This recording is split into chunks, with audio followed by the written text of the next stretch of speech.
Bonjour à tous amis passionnés et abonnés, bienvenue sur ma chaîne YouTube. Aujourd'hui, je ne sais pas si on peut considérer ça comme un tuto, mais c'est peut-être pour vous aiguiller si vous êtes en remplacement soit de courroie accessoire, soit comme pour moi, le remplacement de l'alternateur. Donc c'est sûr, je ne sais pas si on arrivera ici à voir, hop, je vais baisser la caméra, sur un Lit 8 TDCi, du coup encore moteur fort dessus, et comment dire ça, il y a plein de petits pièges à éviter, enfin des petits pièges, des petites astuces, etc. Parce que c'est vrai que c'est pas évident, notamment pour savoir pour le galet tendeur et pour pouvoir dévisser, enfin extraire complètement comment dire ça, l'alternateur. Donc je vais essayer de vous montrer un petit peu ce qu'il y aura comme procédure à avoir. Et puis bon, pour que ce soit beaucoup plus simple pour vous et puis que ça se fasse beaucoup plus rapidement. Je retourne la caméra, je vous montre vite fait l'alternateur qui est sur l'établi, qui sera de remplacement. Et après, je vous montre vite fait sur la voiture ce que ça peut donner. Du coup, pour l'alternateur de remplacement, donc ça c'est l'alternateur récupéré du coup en casse, donc il se casse pas le cul, hein, ça coupe là, tout ça. Et donc celui-là, donc là, il est fixé ici, là, par une longue vis, ici, là, par une longue vis. Et là, il y a un palier. Donc vu la longueur, ils ont mis un palier, et ici, il y a 3 vis à retirer pour pouvoir l'accéder. Je vous montre un petit peu, à ne pas oublier, à vérifier quand même le nombre de stries qu'il va y avoir sur la poulie débrayable, s'il faut récupérer l'autre ou si au final c'est la même chose. Parce que c'est pas cool de ne pas avoir le même nombre de stries, etc. Surtout si c'est un plus petit et que vous passez sur un pour, je sais pas, bref, je vais m'en mêler les pinceaux à vous expliquer le truc, mais voilà, il faudra le remplacer s'il y a besoin. Tac, du coup, il vous faudra forcément lever la voiture. Donc là, moi j'ai mis cric et on va essayer de diriger ça correctement. Et chandelle, enfin c'est la chandelle qui prend le poids, mais j'ai laissé le cric en plus. Retirez ici, hop, la garniture, le pare-bout pour pouvoir accéder à l'alternateur. À savoir, on va essayer de se diriger dedans en mettant de la lumière. Ça vibre moins quand même, hein. Et ouais, comme je le disais, j'ai investi trop fort le mec. Alors, est-ce que je vais réussir à vous filmer? Là, voilà. Donc là, il y a une longue vis ici qui vient là. C'est une vis de 6 ou 7. Là. Ah, mieux. Et donc, c'est ce qui vient détendre le galet tendeur de la courroie accessoire. Donc, la vis vient forcer sur une petite languette derrière. Enfin, appuyer sur une petite languette derrière. J'arriverai peut-être pas à vous filmer plus que ça, parce que je sais pas comment glisser. Et donc, ça va détendre la courroie accessoire. Après, hop, vous allez pouvoir accéder. Alors, ici, là, aux 3 vis, voilà, du palier. À savoir que moi j'ai retiré ici, là, le galet, un galet enrouleur, voilà. Je vais pas dire tendeur. Donc là il est posé ici. Donc le galet enrouleur, j'ai retiré ça. Après, il va falloir descendre le compresseur de clim ici. En faisant attention de ne rien oublier, enfin de ne rien abîmer, surtout les durites ici, etc. Donc lui descendra un petit peu parce que, alors est-ce que je vais réussir à filmer ça ou pas? Là, voilà. Là ici il y a une vis qui vient là. Hop. Allez, petit focus, voilà. Et celle-ci, si on veut la dévisser, elle vient buter dans le compresseur de clim. Donc il va falloir le descendre. Et après, il reste une autre vis. Alors celle-ci, elle est cachée. Alors, ici, je sais même pas si vous allez réussir à la voir. Elle est cachée carrément ici, en dessous. Et là, celle-ci, pour l'instant, je sais pas comment je vais la défaire. Je sais pas si je vais devoir retirer le bloc ici complet ou pas. Donc je suis en train de réfléchir au truc. Théoriquement, normalement, je suis pas censé devoir retirer le bloc.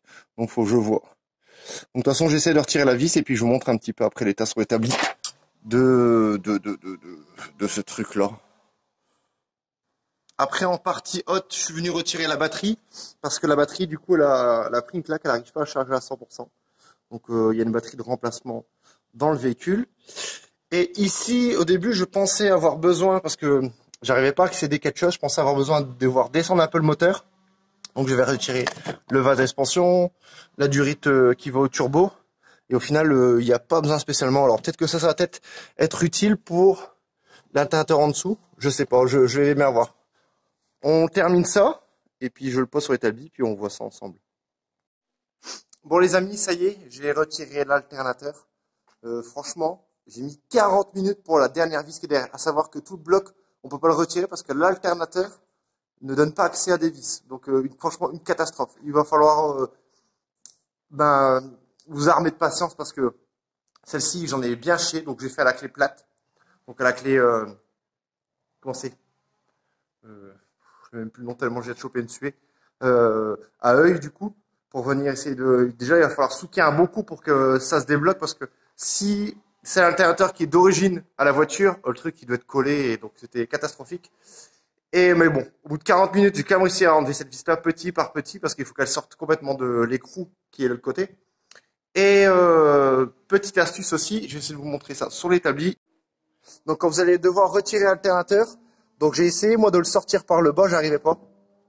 Avec les tuyaux de la pompe du compresseur de clim, c'était catastrophique. Donc le mieux c'est de venir désaccoupler en fait. On vient désaccoupler le palier parce que lui doit sortir par ici et celui-là on peut le sortir vers le haut.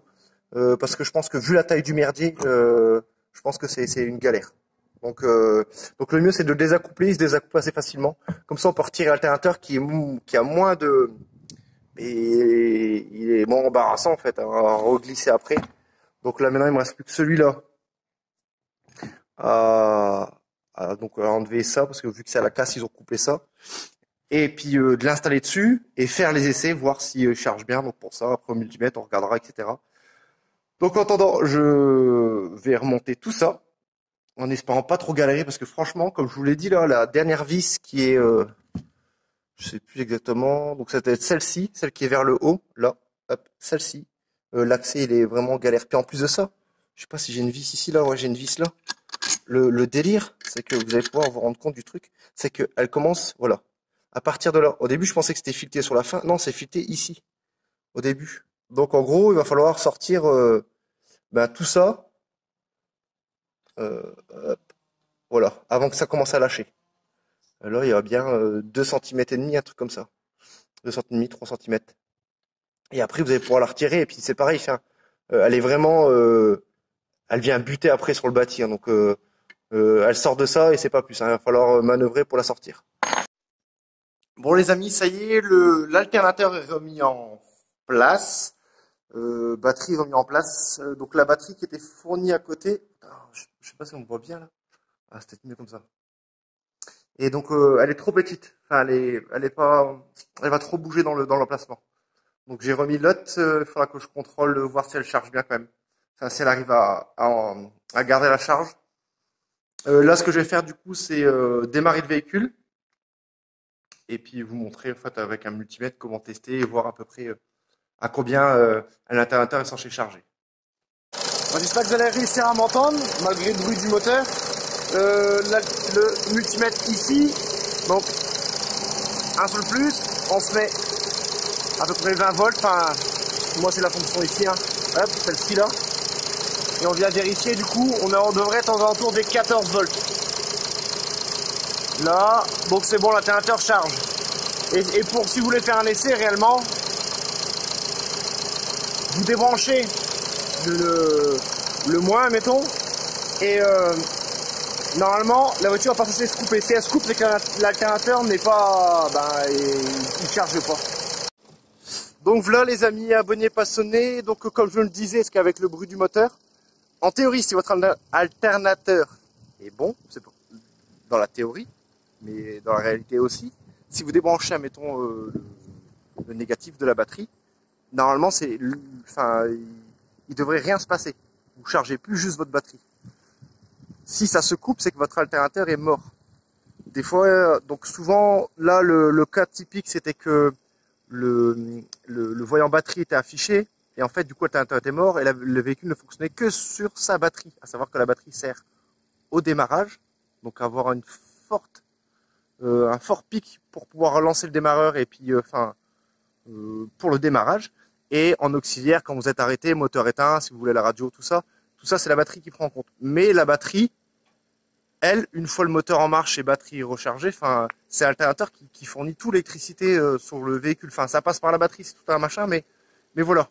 En gros, dans les grosses lignes, sans batterie, vous démarrez pas, donc il faudra faire les pinces. Une fois les pinces faites, voilà, vous les enlevez, il n'y a plus de batterie, votre véhicule va continuer à tourner. C'est l'alternateur qui donne tout le restant. Donc voilà. Et ça s'inverse, votre alternateur est mort, vous allez avoir le voyant batterie, c'est votre batterie qui va prendre le relais jusqu'à qu'il n'y ait plus de batterie. Et quand là, vous n'allez plus avoir de batterie, le véhicule va se couper et là, vous ne pouvez plus démarrer du tout. Donc voilà. Sur ce, je vous laisse. Si vous avez une autre petite solution pour la vis où j'ai galéré, où j'ai mis 40 minutes, n'hésitez pas à partager en commentaire pour ceux qui visionneront cette vidéo-là et si ça peut les aiguiller. En tout cas, moi, j'ai pas trouvé comment, qu'est-ce que j'aurais pu démonter aux alentours pour pouvoir avoir un accès plus facile. Donc sur ce, je vous dis à bientôt et puis n'oubliez pas de vous abonner. Ciao!